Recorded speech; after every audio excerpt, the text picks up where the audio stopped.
কত কিছু চাইলাম, পাইলাম না, দিল না আল্লাহ। বলে না আপনার সব দোয়া কবুল, তবে কবুল হওয়ার 3টা সিস্টেম আছে। কয়টা?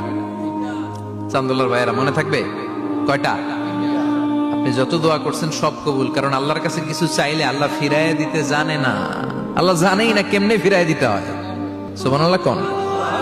চাওয়া মাত্রই আল্লাহ বলে অ্যাকসেপ্টেড, যা কবুল, দিব দিব না এটা বলতে জানে না, চাওয়া মাত্রই বলে দিব। 3 সিস্টেম। নাম্বার 1, আপনি আল্লাহর কাছে দোয়া করলেন, চাইলেন, আল্লাহ বলে দিব, বলেই তিনি দিয়ে দেন আর আপনি খুশি হয়ে যান, পেয়ে গেলেন।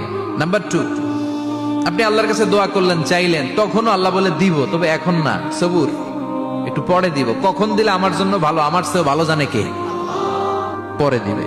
নাম্বার 3, চাইলেন, দোয়া করলেন, আল্লাহ তখনও বলে দেব, তবে এখনো না, পরেও না, কিয়ামতের দিন যেদিন বিপদে পড়বে ওই দিন দেব। যেদিন তোর বাবা তোরে চিনবে না, তোর মা তোরে চিনবে না, বন্ধু বন্ধুরে চিনবে না, পীর সাহেব মুরিদরে চিনবে না, মুরিদ পীর সাহেবরে চিনবে না, ইমাম সাহেব মুসল্লিরে চিনবে না, মুসল্লি ইমাম সাহেবরে চিনবে না, কেউ কাউরে চিনবে না। ওই কঠিন দিনে তোরে আমি বাঁচাইয়া দেব।